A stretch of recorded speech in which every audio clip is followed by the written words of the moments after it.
তো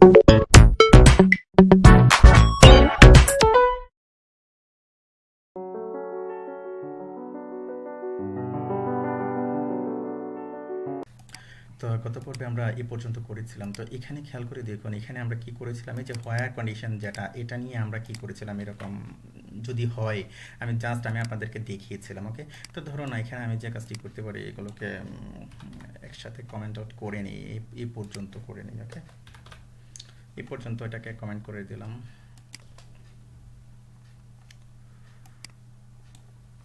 একটু পেছনে নিয়ে নিই বোঝার জন্য, যাতে দেখার জন্য, যাতে দেখা যায় ভালোভাবে। Okay fine. তো এখন এই যে অর্ডার ভয় আমি নিচ্ছি, তাই না? এখন অর্ডার ভয়টাকে আপনাকে করতে হবে। যেমন ধরুন অর্ডার ভয় আপনি এটাকে কীভাবে করবেন, যেমন অর্ডার ভয় এটাও খেয়াল করে দেখুন, একটা এর মাঝে কিন্তু নিয়েছেন।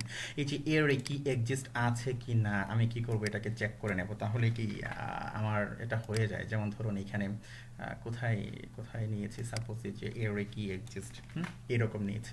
এখানে জাস্ট যে কাজটি করবেন, এখানে আপনি জাস্ট একটা ইফ কন্ডিশন দিলেন। ইফ কন্ডিশন দিয়ে যে ইফ এর কি এক্সিস্ট কোনটা, এই যে এখান থেকে এই যে অর্ডার বাই আপনি পাঠাচ্ছেন, যে অর্ডার বাই এটা আছে কি না এর কির মাঝে কি হিসাবে আছে কি না ই এর এতে, সে কী করবে এটাকে চেক করবে।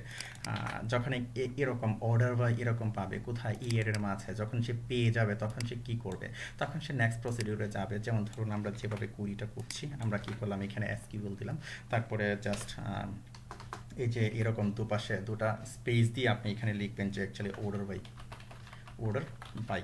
ওকে ফাইন, দুপাশে স্পেস পড়ে গেল। তারপরে কি হবে, তারপর হলো এই যে অ্যাকচুয়ালি আপনি যে অর্ডার বাইটা ধরছেন এখানে ডাটার মাঝে আছে কি হিসাবে, তাই না? অ্যাকচুয়ালি তাকে আপনি কি করবেন, এখানে দিয়ে দিবেন। যেমন ধরুন এখানে অ্যাকচুয়ালি হবে কি অর্ডার বাই।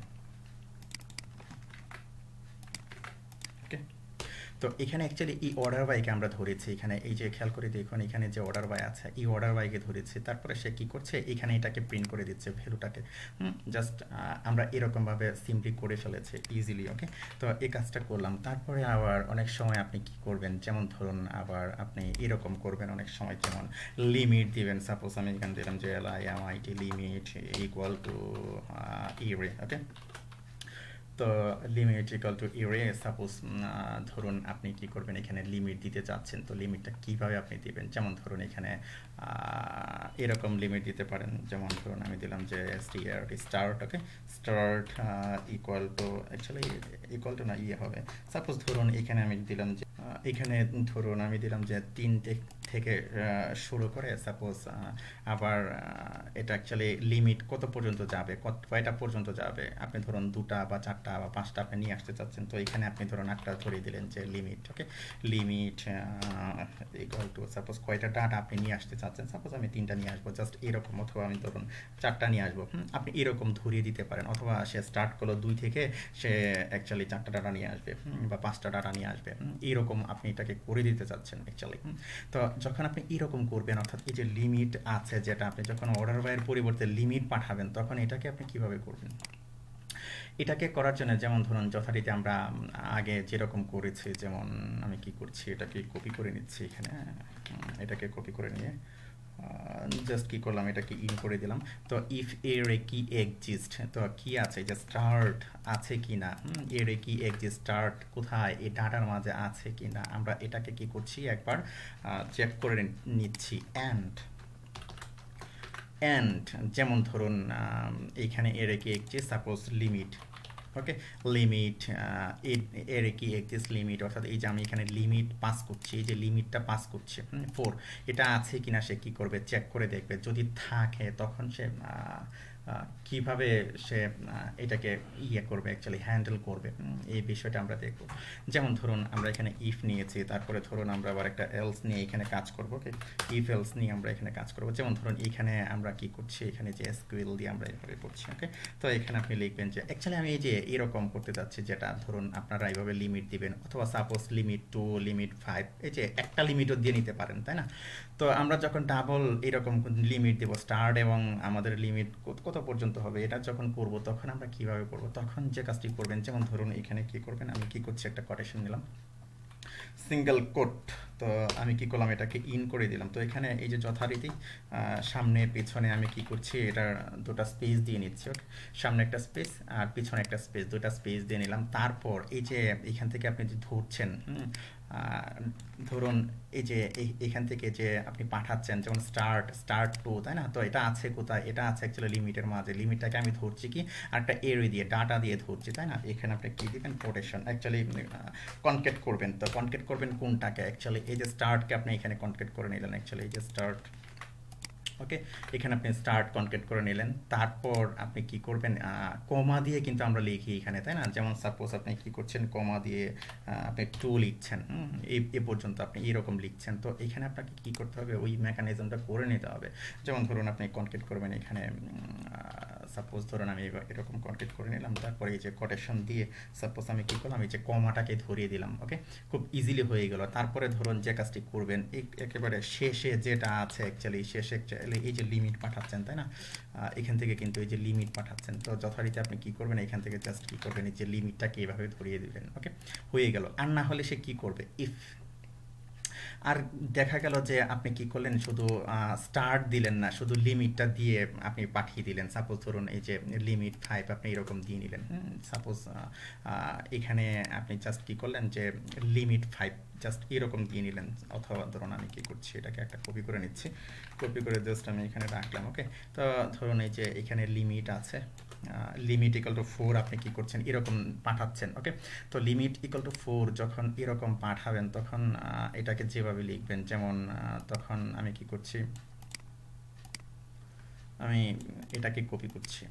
সাপোজ ধরুন আমি এই পর্যন্ত এটাকে কপি করে নেব, কারণ আমার এলস ইফ লাগছে এখানে। ওকে, আশা করি বুঝতে পেরেছেন।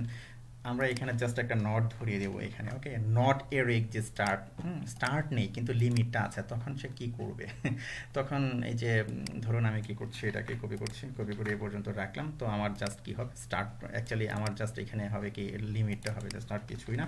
আমি কি করছি, এখানে লিমিট ধরিয়ে দিচ্ছি, আর আমি কি করছি, এ পর্যন্ত আমি কেটে দিলাম। আমার আর এখন এগুলো দরকার নেই।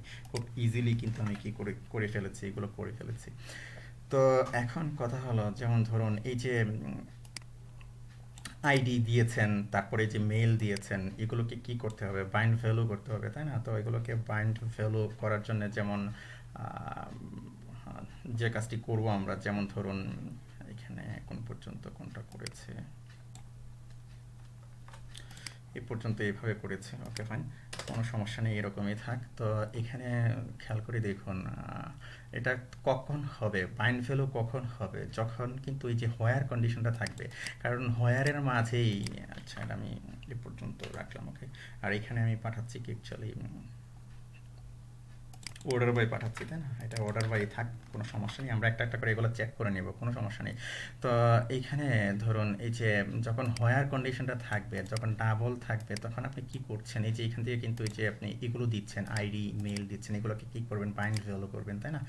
তো এখানে আমরা করেছিলাম কোথায়, এখানে করেছিলাম এই যে এইখানে একটা এরকম করেছিলাম, এরে এক্সিস্ট হোয়ার, যখন হোয়ার থাকবে তখন সে কি করবে, এটাকে বাইন্ড ভ্যালু করে নেবে, হোয়ার। ওকে, এর কি এক্সিস্ট হোয়ার যখন থাকবে, তখন ধরুন এর মাঝে আপনি একটা ফর ইচ একটা লোপ চালালেন। যেমন ধরুন এখানে হবে অ্যাকচুয়ালি যে এখানে যেরকম আমরা করেছিলাম, ডাটা হোয়ার। ওকে, তো এখানে আমি লিখলাম যে ডাটা হোয়ার অ্যাজ কি ভ্যালু। তারপরে যথারীতি এখানে যে কাজটি করতে হবে আপনাকে, এই যে এসকিউএল যেটা করেছেন, এটাকে অবশ্যই আপনাকে কি করতে হবে, পিডিউতে অ্যাকচুয়ালি আমরা এই যে পিডিউর মাঝে কিন্তু লিঙ্কটা রেখেছি এখন, তাই না? এই যে পিডিউর মাঝে, তো এখানে অ্যাসাইন করে দিতে হবে প্রিফারের মাঝে অ্যাকচুয়ালি।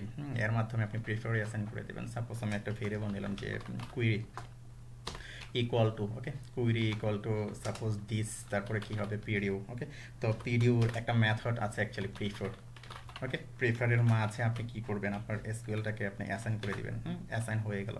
ওকে ফাইন, আমি এটাকে এই পর্যন্ত রাখছি, এটা এই পর্যন্তই থাক। আমি কি করলাম, অ্যাসাইন করে দিলাম। ওকে ফাইন, তো এখন আপনি কি করবেন, জাস্ট এটাকে বাইন্ড ভ্যালু করবেন। ওকে, যদি আপনার এই যে এরি কিতে অ্যাকচুয়ালি হোয়ার যখন থাকবে, কন্ডিশনটা যখন থাকবে, তখন আপনি কি করবেন, এটাকে বাইন্ড ভ্যালু করবেন। যেমন আমি লিখবো যে বাইন্ড ভ্যালু। ওকে, তো বাইন্ড ভ্যালুর মাঝে কিভাবে বাইন্ড ভ্যালু করবেন, যেমন ধরুন আমি অ্যাকচুয়ালি সাপোজ আমি সিঙ্গেল কোটি দিচ্ছি, প্রথমে হবে কি ভেরিয়েবল কিটা হবে, তাই না? তারপরে হবে অ্যাকচুয়ালি আপনার যে ভ্যালুটা আছে, ওকে, ভ্যালুটা যেমন এই যে এইখানে আপনি কিটা দিচ্ছেন, তাই না? খেয়াল করে দেখুন এইখানে আপনি কি করছেন, এই যে কিটা দিচ্ছেন, এই যে কিটা দিচ্ছেন, আর এখানে হবে অ্যাকচুয়ালি আপনার এই যে ভ্যালুটা, এই ভ্যালুটা কোনটা, এই ভ্যালুটা হলো এই যে এই ভ্যালুটা, ওকে, বাইন্ড করছেন, এগুলোকে বাইন্ড ভ্যালু করছেন, ওকে ফাইন। আশা করি বুঝতে পেরেছেন বিষয়টা আমি কি বলতে চেয়েছি, ওকে। তারপরে ধরুন এখানে যে কাজটি করবো আমরা এখানে ইয়েটা করেছি, ইফ করেছি এখানে, ওকে। তারপরে ধরুন আপনি এটাকে এক্সিকিউট করবেন, এই কুইরিটাকে কুইরিটাকে এক্সিকিউট করবেন, এটাকে নিচে নামিয়ে দিয়ে দেখতে ভালো দেখা যাবে। কুইরি দিলাম, দেওয়ার পর ধরুন আমি এটাকে এক্সিকিউট করলাম, ওকে, এক্সিকিউট, কুইরিটাকে এক্সিকিউট করলাম। তো তো অনেক সময় দেখা যাবে যে আপনি সিঙ্গেল ডাটা নিয়ে কাজ করবেন, যেমন ধরুন এখানে করে দেখাইনি, তাই না? এই যে রিটার্ন টাইপ সিঙ্গেল আমরা এরকম কি করেছি, দিয়ে নিয়েছি, তাই না? তো রিটার্ন টাইপ সিঙ্গেল এরকম হতে পারে, তারপরে আরও বিভিন্ন রিটার্ন টাইপ থাকতে পারে, র কাউন্ট করতে পারেন আপনি। তো যখন আপনি ওইগুলো করতে যাবেন তখন আপনাকে আবার অন্যরকম মেকানিজম চিন্তা করতে হবে। তো এটা আমরা নেক্সট পর্বে দেখব। ধন্যবাদ।